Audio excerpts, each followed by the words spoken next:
Everybody out there knows that Apple products are pretty expensive, but they are premium products. So if you spent your good money on a MacBook Pro or a MacBook Air, let's go over a couple of things that you can do to make sure that it lasts as long as possible and you get your money's worth out of it.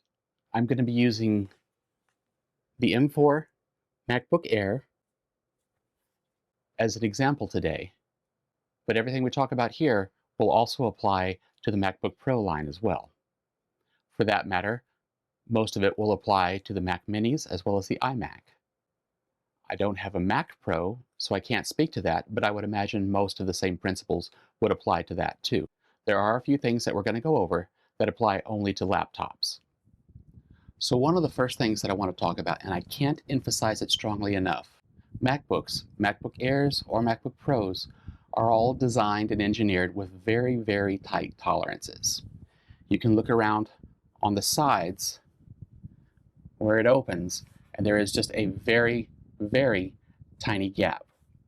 For that reason, as well as how these laptops are designed, you don't want to put a case on them. In particular, the MacBook Airs, they don't have fans, so it's passive cooling.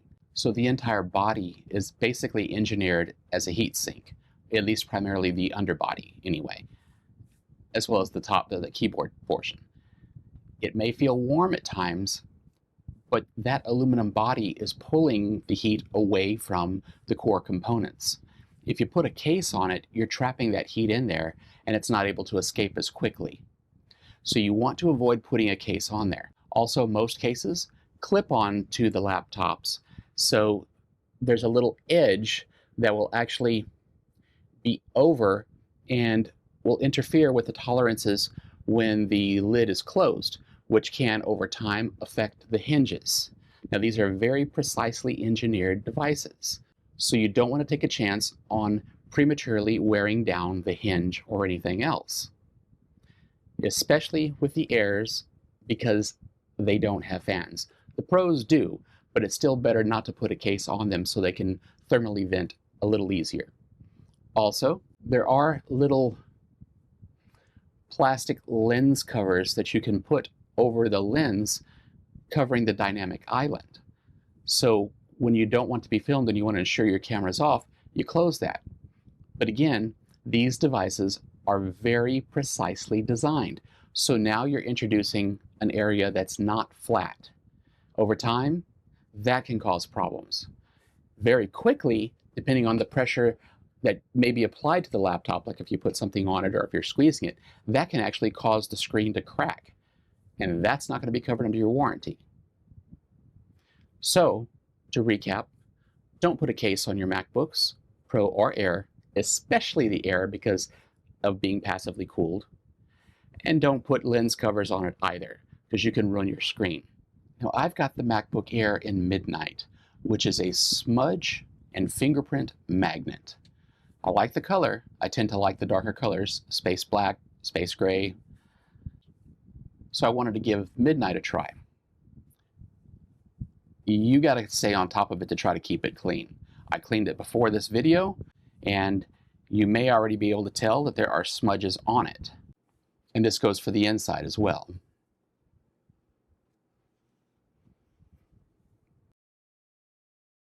Not sure if you can see very well there. Let me turn it this way, maybe that'll be a little easier. Okay, let me get it a little closer. And you can see the smudges on the keys, the trackpad, as well as where you might want to rest your hands or your fingers on the sides. So you do have to stay on top of keeping this clean to keeping it looking good. Just be sure whatever you use to clean it is not too strong for it. You want to use maybe a lens cleaner, a mild lens cleaner, or something that's designed specifically for laptops. So now we've gone over not to use cases and lens cap covers because of the damage they can cause. We've also gone over trying to make sure how you might want to keep it clean with some mild lens cleaner or something along those lines. But how do you keep it running well? Well, that comes back to a program that I've used for several years now by the fine people at MacPaw. Now, I've got a setup subscription, so I get it as part of my subscription, and they have around 200 or so other great programs that are part of that subscription. There'll be a link down below if you want to take a look at it. You can also get a 7-day free trial that you may find useful every single day. Going back to CleanMyMac from MacPaw, it's an all-encompassing suite, a utility that you can use to make sure your Mac stays in tip-top shape. It'll tell you how much storage room you have. If you have duplicate pictures, duplicate files, you can go through and start deleting some of these duplicates. You can optimize your storage. You can see what might be using a lot of CPU or RAM. It's really a great program. I'll put a couple of screen grabs on here so you can kind of take a look, but I do encourage you go to Setapp or MacPaw and look for CleanMyMac. It's great, and it's very affordable as well. One last thing, and this might seem a little counterintuitive, but hear me out. Apple has put a lot of work into the software that keeps track of and manages the battery performance, the battery health.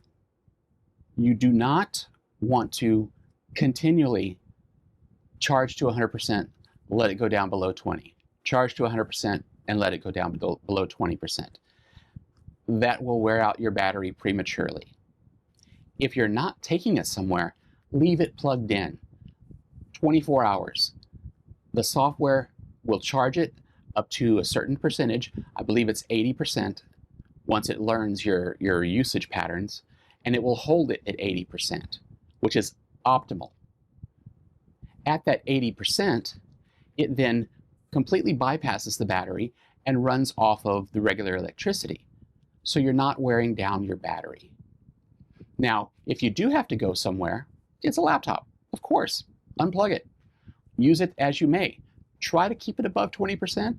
Take a power bank if you have to. But if it goes below 20%, plug it in, charge it back up. Try to stop it at 80. Again, that will help maintain your battery health, cut down on the number of cycles, and extend the longevity of the battery and the laptop. Again, if you have it at home in clamshell, keep it plugged in. You don't have to worry about shutting it down either. Leave it plugged in, leave it on. Restart it, say once a week. That's all you need to do. That's the best way to keep it healthy and running as long as possible, as efficiently as possible. If you have any questions, please put them down in the comments. I'll be happy to try to answer them. If you have any other suggestions, please put those in the comments as well. We would all like to learn more. And please consider liking and subscribing. Until next time, that's it. See you later. Bye-bye. Okay. I think we can cut. Hey, can you turn the camera off now?